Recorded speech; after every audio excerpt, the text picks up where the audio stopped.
Olá, eu sou Dimas, professor de matemática do canal Matemática Simples e Prática. Venha comigo para mais uma videoaula.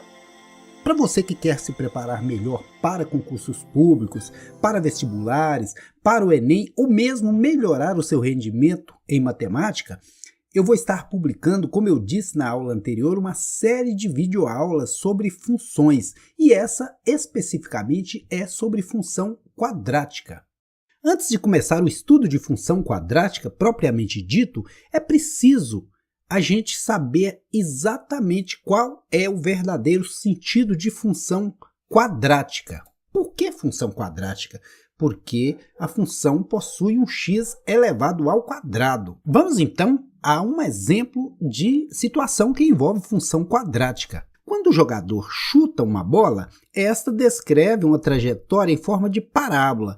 Então, nesse caso, a trajetória da bola ela pode ser definida por uma função quadrática. Então, como o meu canal é Matemática Simples e Prática, eu gosto sempre de associar a teoria à prática. Então, vamos ver no caso aqui, na prática, como que funcionaria a função quadrática. Vamos fazer a representação por meio de uma função quadrática da área do retângulo em função de x.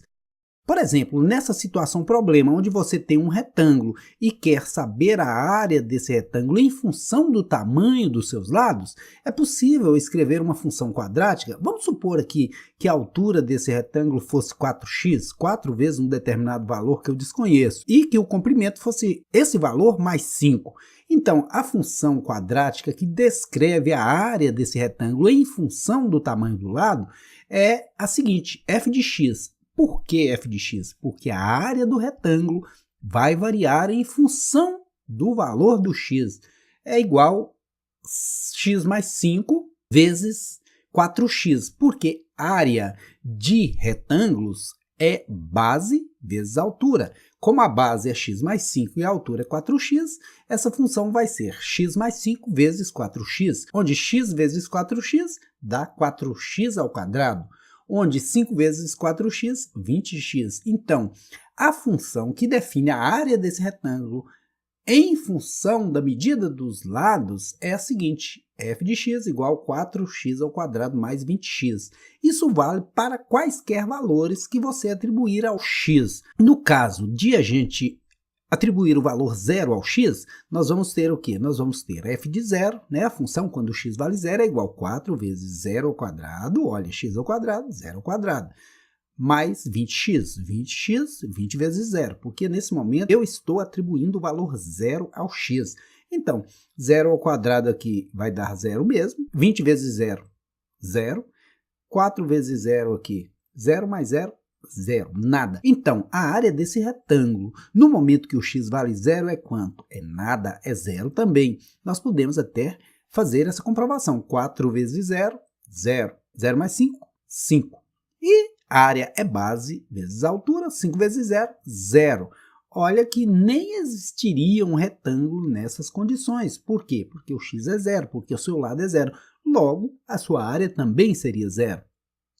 E uma outra possibilidade é supor que esse x possa valer 1. Se o x valer 1, f de 1, a função, quando o x vale 1, 4 vezes 1 ao quadrado mais 20 vezes 1. 1 ao quadrado é o mesmo, 4 vezes 1, 4, 20 vezes 1, 20, somando 24. Então, se o x valer 1, a área do retângulo é 24. Vamos tirar a prova. 4 vezes 1, 4, 1 mais 5, 6, e 6 vezes 4. 24. A área desse retângulo é 24. Então, vamos marcar esse ponto no nosso gráfico cartesiano. Quando o x vale 1, observem que a área do retângulo foi 24, e a área do retângulo é representada por y, por f de x. Então, a área foi 24. Marcamos um ponto onde o x vale 1, e a área, o f de x, dá 24. Suponhamos que esse x tenha valor 2. F de 2 é igual a 4 vezes 2, que está no lugar de x ao quadrado, mais 20 vezes 2, que está no lugar de x. Então, 2 ao quadrado, 4. 4 vezes 4, 16. 20 vezes 4, 40. 16 mais 40, 56. Então, no momento que o x valer 2, A área do retângulo vai ser 56. Olha a prova. 4 vezes 2, 8. 2 mais 5, 7. 7 vezes 8, 56. Até vou redimensionar meu retângulo, né? Porque 7 é menor que 8. Então, 7 vezes 8, 56. A área desse retângulo é 56. E a área é representada no eixo Y. Então, o valor de x2 produz uma área 56. X no eixo X, a área no eixo Y, ou f de x. Suponhamos que esse x assuma o valor 3. Se o x valer 3, 4 vezes 3 ao quadrado mais 20 vezes 3. 3 ao quadrado, 9 vezes 4, 36. 20 vezes 3, 60, que com 36 totaliza 96. No momento que o x vale 3, a área do retângulo é 96. Olha a prova. 4 vezes 3, 12. 3 mais 5, 8. 8 vezes 12. 8 vezes 12, 96. Seria a área do retângulo no momento que o x valesse 3. Então, vamos representar isso no gráfico cartesiano. Quando o x valeu 3, a área que está representada no eixo y vale 96. Aqui, por esses pontos, você pode observar que não passaria uma reta. Ela é uma função que ela é do segundo grau, é uma função quadrática. E função quadrática não produz reta, que ela não é uma função linear.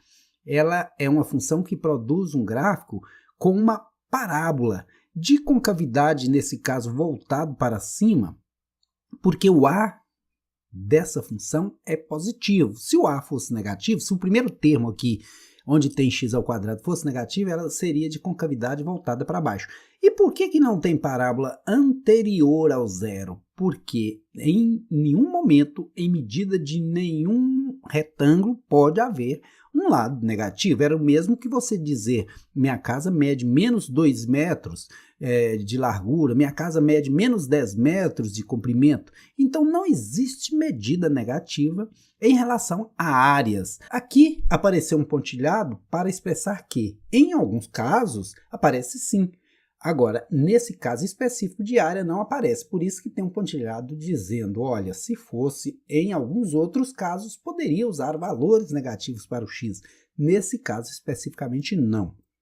Agora, como já foi mostrado nessa videoaula, qual o verdadeiro significado da função quadrática na prática em situações do dia a dia, nós vamos ver agora um exemplo de como encontrar a lei de criação de uma função quadrática, porque toda função ela precisa de uma fórmula, de uma regra, de uma lei de criação. Por exemplo, eu tenho esse gráfico onde está expressa uma função quadrática, mas foi montado a partir de quê? Qual a lei de criação dele? Qual a fórmula que me permitiu montar esse gráfico?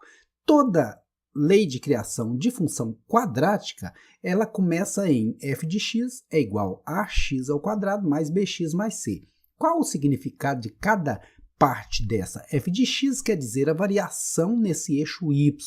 Quando se diz y ou f de x, está se dizendo a mesma coisa. A porque é uma quantidade ainda indefinida aqui, pode ser 1, pode ser 2, pode ser menos 10, pode ser qualquer valor. Porém, como eu não sei qual que é, porque isso é uma regra geral que vale para todas as funções, eu coloco a variável a. X ao quadrado, porque ela é uma função quadrática, tem que ter x ao quadrado. Bx, uma certa quantidade de x sem ser elevado ao quadrado, mais c. ABC, porque esses valores podem ser diferentes ou não. Agora, nós temos que olhar para esse gráfico e saber que esse 2 é o valor que esse ponto assume no eixo x. E o 0 é o valor que esse ponto assume em relação ao eixo y, a altura que ele está em relação ao eixo y, nem para cima nem para baixo do 0, está no ponto de corte que é o 0. Nunca devemos esquecer, o primeiro aqui representa o valor de x e o segundo representa o valor de y. X, y. Até no abecedário, o x vem antes que o y. Então, esse ponto teria quais coordenadas? A abscissa dele, o endereço do x é menos 4, e a ordenada dele, o endereço do y, é 0. Se ligar ele no y, chega na altura 0, nem para cima nem para baixo. E esse pontinho aqui, ele tem coordenadas 0 e menos 4, ou seja, a abscissa dele, o x dele, vale 0, porque se eu ligar esse pontinho lá no eixo x, ele chega no rumo do 0, e a ordenada dele vale menos 4, ou seja, no eixo y ele está na altura menos 4. Como eu tenho esses valores, uma das informações muito importantes a respeito de função quadrática é que sempre o ponto onde a parábola intercepta o eixo y, onde ela corta o eixo y aqui, é o valor da letrinha C. Isso é em todos os gráficos, em todas as situações. Então eu já posso anotar aqui que o C vale menos 4, porque esse pontinho está na altura menos 4 do y. Agora, esse a e esse b eu tenho que procurar. Mas como? Eu tenho aqui x ao quadrado, eu tenho esse lado que é o mesmo que y, eu vou lá no meu ponto, pego esses valores, por exemplo, no lugar de y, no lugar de f de x vou colocar 0, no lugar de x vou colocar 2. Então vai ser a vezes 2 ao quadrado, onde era x, agora 2, mais b vezes x, b vezes 2, uma vez que o x desse ponto é 2, mais c, mas o c é negativo, então mais por menos vira menos, menos 4. Então, 2 ao quadrado virou 4, e a vezes 4 virou 4a, b vezes 2 virou 2b, e se esse zero é igual a 4a mais 2b menos 4, 4a mais 2b menos 4 é igual a esse zero. Passando o 4 para o segundo membro, eu vou ter uma equação 4a mais 2b igual a 4. Mas eu não conseguiria encontrar o valor de a e de b só com essa equação, que são duas equações do primeiro grau. E na equação do primeiro grau eu consigo encontrar o valor de uma variável, de uma letra. Então eu vou utilizar esse outro ponto para substituir no lugar de x o menos 4 e no lugar de y o 0. Então vai ficar 0 no lugar de y ou f de x, que como eu já disse, f de x ou y é a mesma coisa, igual a vezes x ao quadrado, como x é menos 4, a vezes menos 4 ao quadrado, mais b vezes x, b vezes menos 4. Menos 4, que é o valor do c aqui. Eu vou ter menos 4 ao quadrado, 16 positivo, a vezes 16, 16a, e b vezes menos 4, menos 4b. E se eu tenho 0 igual a 16a menos 4b menos 4, eu posso dizer que 16a menos 4b menos 4 é igual a 0. Passando esse 4 para o segundo membro, ele vai positivo. Agora eu tenho duas equações, agora é possível encontrar o valor das duas variáveis. Tem duas maneiras de resolver isso. Lá no 8º ano a gente aprende a resolver pelo método da substituição e pelo método da adição. O método da adição consiste em eliminar uma dessas variáveis para assim eu encontrar o valor da outra. Mas aqui eu não conseguiria naturalmente eliminar nem o a nem o b. O que eu posso fazer? Qual argumento, qual recurso eu posso usar aqui? Multiplicar essa primeira equação por 2. Assim eu consigo dobrar 2b e ter 4b positivo aqui para anular esse 4b negativo. Então, 8a, a gente multiplica 2 por todos. Olha, 2 vezes 4a, 8a, 2 vezes 2b, 4b, e 2 vezes 4, 8. Aqui agora eu já posso dizer que 16a mais 8a, 24a, e já posso cancelar 4b negativos com 4b positivo. Quem tem 4 e deve 4, não tem nada, não deve nada. 8 mais 4, ou 4 mais 8, 12. A é igual a 12 sobre 24, que simplificando por 12 numerador e denominador, nós vamos encontrar A igual a 1 meio. Então, eu já tenho o valor de A, eu posso voltar em qualquer uma dessas equações, ou nessa, ou nessa, ou nessa, e substituir o A por 1 meio, que eu encontro o B. Então, eu vou substituir nessa que é mais simples, no lugar que era A, agora vai ser 1 meio, mais 2B igual a 4. 4 vezes 1, 4 sobre 2. 4 dividido por 2, 2. 2 mais 2b igual a 4. Passamos o 2 negativo para o segundo membro. 2b igual a 4 menos 2. 2b igual a 2. b igual a 2 sobre 2. b igual a 1. Temos agora o a, o b e o c. Agora nós já podemos definir a nossa lei de criação. F de x é igual, no lugar que era a, agora vai ser meio. Então, 1 meio de x ao quadrado. No lugar que era b, agora vai ser quanto? 1. Então, 1 multiplicado por x, mais c. Como c é menos 4, mais vezes menos, menos 4. Essa é a lei de criação da função que deu origem a esse gráfico. f de x igual 1 meio de x ao quadrado mais x menos 4. O que significa isso, essa lei de criação, e para que essa lei serve? Ela serve para que eu possa encontrar as coordenadas de pontos que não foram colocados nesse gráfico.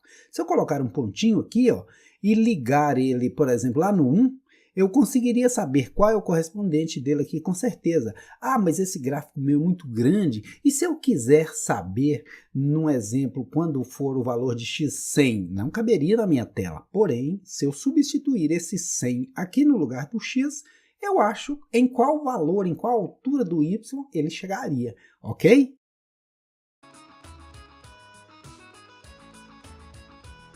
Espero que você tenha gostado da videoaula e o aguardo para a próxima. Se você gostou, deixa aí o seu joinha e inscreva-se no canal Matemática Simples e Prática.